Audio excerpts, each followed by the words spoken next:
வகுப்பு மாணவி நித்யஸ்ரீ அவர்களை கல்விதான் வாழ்க்கையில் உயர்த்தும் என்பதை பேசுவதற்காக அழைக்கின்றோம். நடுவரையா அவர்களுக்கும் இங்கு அமர்ந்திருக்கும் அனைவருக்கும் வணக்கம். ஐயா, ஒருத்தர் பார்த்து பணம் இருக்கான்னு கேட்கலாம். இருந்தா இருக்குன்னு சொல்லுவாரு, இல்லன்னா இல்லன்னு சொல்லுவாரு. ஆனா ஒருத்தரை பார்த்து அறிவு இருக்கான்னு கேட்க முடியும்ன்றது சோதனைக்குரியது. கல்விதான் சாதனைக்குரியது.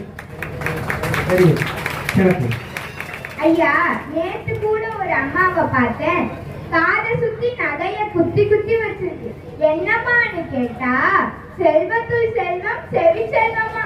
இந்த உலகம் பாருங்க, எப்படி பழங்குடி இனத்தை சேர்ந்த திருமதி ஸ்ரீமதி என்ற பெண்மணி 23 வயதிலேயே சிவில் நீதிபதி ஆகியிருக்கிறார் என்ற வரலாறு கல்விக்கு உண்டு. பழங்குடி இனத்தையே புதுக்குடி இனமாக மாற்றியது கல்வி. என்ன சொல்றாங்க? ஐயா நடுவர் அவர்களே வணக்கம். நம்மள 4 பேர் திரும்பி பார்க்கணும்னா ஒண்ணு பணக்காரனா இருக்கணும், இல்ல பைத்தியக்காரனா இருக்கணும். ஐயா, பணம் என்பது நம்ம பிறக்கும் போதிலிருந்தே நம்ம கூட டிராவல் ஆகி வரும். ஐயா, பர்த் சர்டிபிகேட் வாங்க வேணும் பைசா, அது இருந்தாதாங்க கையெழுத்து போடுவாங்க நைசா. குழந்தை 3 கேஜி கூட இருக்காது, அது ஃப்ரீ கேஜி வைப்பாங்க, அதுக்கும் காசு. கொஞ்சம் வந்தா ஸ்கூலு, அதுக்கும் காசு. ஸ்கூல் முடிச்சா காலேஜ், அதுக்கும் காசு. காலேஜ் முடிச்சா மேரேஜ். காசு இருந்தாதாங்க பிரெஸ்டேஜ், அது இல்லட்டா நீங்க வேஸ்டேஜ். ஐயா, மொத்தத்துல பணம் பத்தும் செய்யும், அது இல்லட்டா நம்ம சொந்த வந்தவங்க நம்மள வச்சும் செய்யும். ஐயா, கேக்குறாங்க சாவும்போது நீ என்ன பணத்தை எடுத்துட்டு போறேன்னு. ஐயா, பணம் இல்லட்டா நம்ம சாவ கூட யாரும் எடுத்துட்டு போக மாட்டாங்க. இப்ப நான் ஒரு பாட்டு பாடுறேன் கேளுங்க. காசே தான் கடவுளப்பா, அந்த கடவுளுக்கும் இது தெரியுமாப்பா.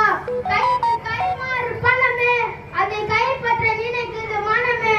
ஐயா, வாழ்க்கைனாலும் சரி, வாட்ஸ்அப்னாலும் சரி, அவங்க பாக்குறது நம்ம ஸ்டேட்டஸ் தான்யா. இங்க உட்கார்ந்து இருக்கும் அத்தனை அப்பாக்கள் கேட்டு பாருங்க, உங்க பிள்ளைகளை உயர்த்துவது கல்வியா செல்வமானே.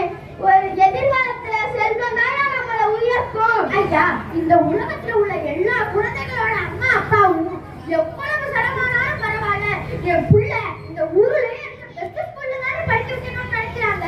ஏன் அப்படி நினைக்கணும்? செல்வம் தான் ஒரு மனிதனை உயர்த்தும்னா அந்த செல்வத்தை எதுக்கு ஐயா கல்விக்கு செலவு பண்ணணும்னு நினைக்கிறாங்க. ஒரு பெட்டியில பூட்டி வச்சு பக்கத்துல உட்கார்ந்துக்க வேண்டியதானே. அருமை அருமை அருமை. ஐயா, எப்பாடு பட்டாவது என் பிள்ளைக்கு நல்ல கல்வி கற்றுக்கணும்னு நினைக்கிறேன். ஒவ்வொரு பெற்றோருக்கும் தெரியும், கல்விதான் என் பிள்ளையை உயர்த்தும். ஐயா, இப்ப ஒருத்தரை பார்த்து இவர் ஒரு காலத்துல பணக்காரனா இருந்தாரு, இப்ப ஏழை ஆயிட்டாரு. இவர் ஒரு காலத்துல பதவியில இருந்தாரு, இப்ப பின்னேர் ஆயிட்டாரு. யாராச்சும் ஒருத்தரை பார்த்து இவர் ஒரு காலத்துல 10ஆம் கிளாஸ் படிச்சாரு, இப்ப 8ஆம் கிளாஸ் ஆயிட்டாருன்னு கேட்பாமா? ஐயா, செல்வத்துல ஏற்றமும் இருக்கும், இறக்கமும் இருக்கும். ஆனா இந்த கல்வி எப்பயுமே ஏறுவரிசை தான் ஐயா. ஐயா, 2022ல 600 வாங்கினாங்களே ஒரு ரெக்கார்டு. செய்தியாளர்கள்லாம் ஓடி போய் அவங்க கேட்டாங்க, எப்படிமா நீ 600 வாங்கினான்னு. அதுக்கு அவங்க சொன்னாங்க, எங்க அப்பா ஒரு தினக்கூலி, என் குடும்பத்தோட தலை எடுத்தையே காட்டணும்னா அதை நான் படிச்சா மட்டும்தான் முடியும், அதனாலதான் படிச்சேன். ஐயா, நம்ம தமிழ் சமூகம் அப்போய் பாட்டுங்கள் முதல் பிச்சை வரை அறிவால் உயர்ந்த சமூகம். எப்படி சார் செல்வம் தான் உயர்ந்ததுன்னு வந்து பேசுறீங்க? ஐயா, நம்ம எதிர்த்து பிரதீப்கிட்ட ஒரு 10 கோடி இருக்குன்னு வச்சுப்போம். சும்மா ஒரு பேச்சுக்கு தான் வச்சுப்போமே. பிரதீப் குமார் 10 கோடி நான் போடுவாரு, அவர் படிச்சு வாங்கின டிகிரினால ஐயா பின்னாடி போடுவாரு. பிரதீப் குமார் 10 கோடின்னு போட்டா இன்கம் டாக்ஸ் ரைட் வந்து அவர் தூக்கிட்டு போயிருங்க. ஐயா, இன்னைக்கு அருள் இல்லாதவருக்கு அப்புலகம் இல்லை, பொருள் இல்லாதவருக்கு இவ்வுலகம் இல்லை என பல 100 ஆண்டுகளுக்கு முன்னாடியே திருவள்ளுவர் சொன்னாரு. கற்றவருக்கு சென்ற இடமெல்லாம் சிறப்பு. ஆனா அந்த கற்றவர் எங்க போனாலும் காசு தானே வேணும். சரி, கல்விதான் முக்கியம்னு சொல்றீங்கல்ல, இப்ப காலை சாப்பாட்டுக்கு கழிப்பையும், மத்தியான சாப்பாட்டுக்கு மணி மேலையும், நைட்டு சாப்பாட்டுக்கு என் மகன் பெரிய ஆளாகணும் அப்படின்ற ஆசை இங்க உட்கார்ந்து இருக்கிற ஒவ்வொருத்தருக்குள்ளேயும் இருக்கும். பெரிய ஆள்னா என்ன? பெரிய வீடு, காரு, பங்களா, பணம் இதெல்லாம் தானே. இதெல்லாம் வாங்கணும்னா என்ன தேவை? பணம் தானங்க. கதவன். ஒருத்தர்கிட்ட கையிலையும் காசு இல்லாம ஜிபே போன்பே எதுவுமே இல்லைன்னா அவரோட கதை வெப்பே தாங்கய்யா. ஒரு கடைக்கு போய் நான் டிகிரி படிச்சிருக்கேன் எனக்கு ஒரு டீ குடுன்னு சொன்னா கொடுப்பானா இல்ல 2 அழை கொடுப்பானா சொல்லுங்கய்யா? ஒருத்தர்கிட்ட கேட்டாங்க, ஏங்க உங்களுக்கு 5 சென்ட் இருந்தாங்களே அதுல எந்த சென்னுங்க உங்களை பார்த்துக்கிறாரு அப்படின்னு கேட்டாங்க.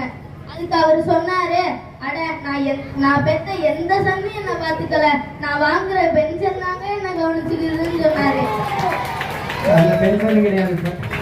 நடுவர் அவர்களே, நான் உங்களை பார்த்து ஒரு கேள்வி கேட்கிறேன். இப்ப நீங்க ஒரு ஸ்கூல்ல தமிழ் ஆசிரியரா வேலை பார்க்கறீங்கன்னு வச்சுக்குவோம். சரி. உங்களுக்கு மாச சம்பளம் வந்துருச்சு. அப்ப அந்த மாச சம்பளத்தை உங்களுக்கு கொடுக்குறாங்க. அப்ப நீங்க சொல்லுவீங்களா, இல்ல இல்ல எனக்கு பணம் எல்லாம் வேணாம், ஒரு 4 புத்தகத்தை கொடுத்தாலே போதும்னு சொல்லுவீங்களா?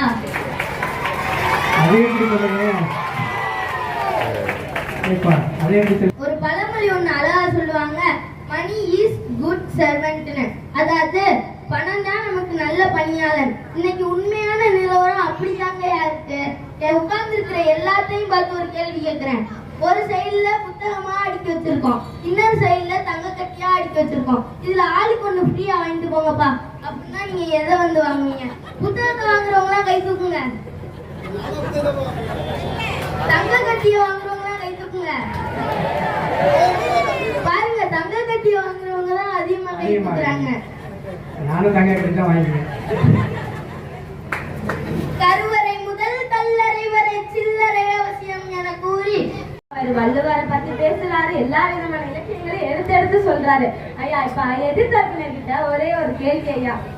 ஐயா, இப்ப நம்ம ஒரு 10 நிமிஷம் தானே பேசிருப்போம். அந்த 10 நிமிஷம் பேசி ஜெயிக்கிறதுக்கே நீங்க இவ்வளவு படிக்க வேண்டி இருக்கு. இல்ல 90-100 வயசுல இந்த மண்ணுல நல்லா வாழணும்னா எவ்வளவு படிக்கணும்? 10 நிமிஷம் பேசுறதுக்கு எவ்வளவோ படிக்க வேண்டியது இருக்கு. அப்ப நீங்க செல்வத்தை சம்பாதிக்கணும்னா படிக்கத்தானே வேணும். Very good. ஐயா, 10,000 ரூபாய் கொடுத்தா ஒரு கல்வி, 1 லட்சம் ரூபாய் கொடுத்தா வேற ஒரு கல்வி. ஒண்ணுமே கொடுக்காம நம்ம அரசு பள்ளியில படிச்ச பிள்ளைங்க எத்தனையோ பேர் பெரிய ஆளா வந்திருக்காங்க. நீங்களே சொல்லுங்க ஐயா. ஐயா, செல்வம்னு வந்த உடனே பினாமி வந்துருக்கு பாத்தீங்களா? கல்விக்கு எவனாவது பினாமி?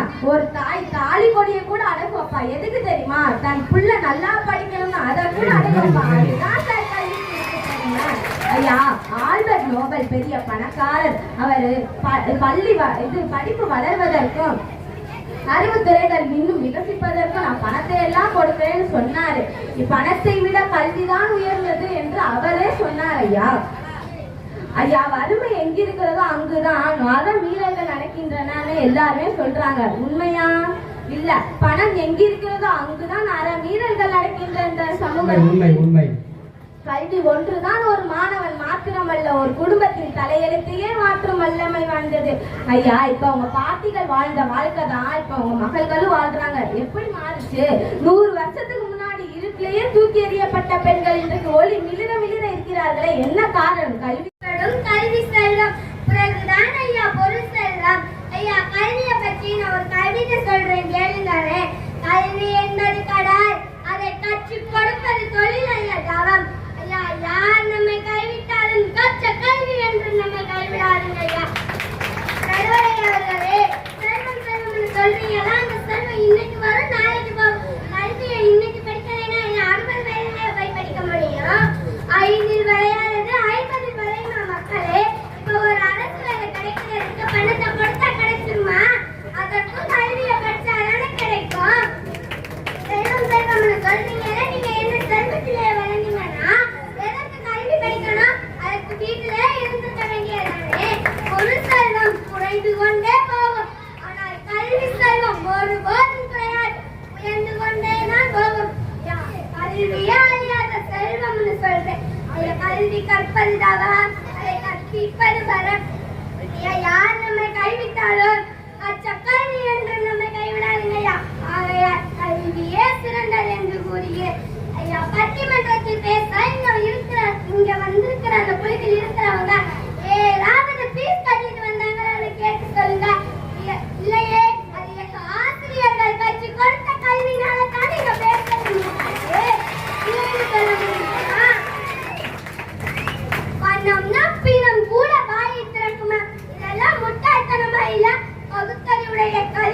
வன்மையிட்ட பேசணும்.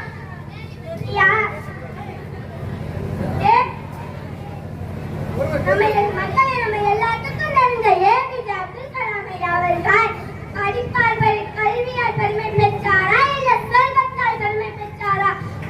வரலாறு அறிந்து பேச வேண்டும் நடுவரை அவர்களே. வள்ளுவர் வாக்கு வேற வாக்கு நாம் வாழ்றோம், வேற வாக்கு நாம் வாழ்றோம். அவர் சொல்றாரு, கல்வி கற்றவர் முகத்தில் இருப்பது 2 கண்கள், கல்லாதவர் முகத்தில் இருப்பது 2 புண்கள் என்று சொல்றாரு. வணக்கம். எதிர்த்தரப்பில நிதிஷ் சொன்னாங்களே, ஒரு அம்மா காதுக்குள்ள நிறைய குத்தி இருக்காங்கன்னு, அதுக்கு பதில் விசேஷத்துக்கு போனா காதுல தோடு தானே போட்டு போகணும், அதுக்கு பதில் புத்தகத்தை குத்திட்டு போக முடியும்.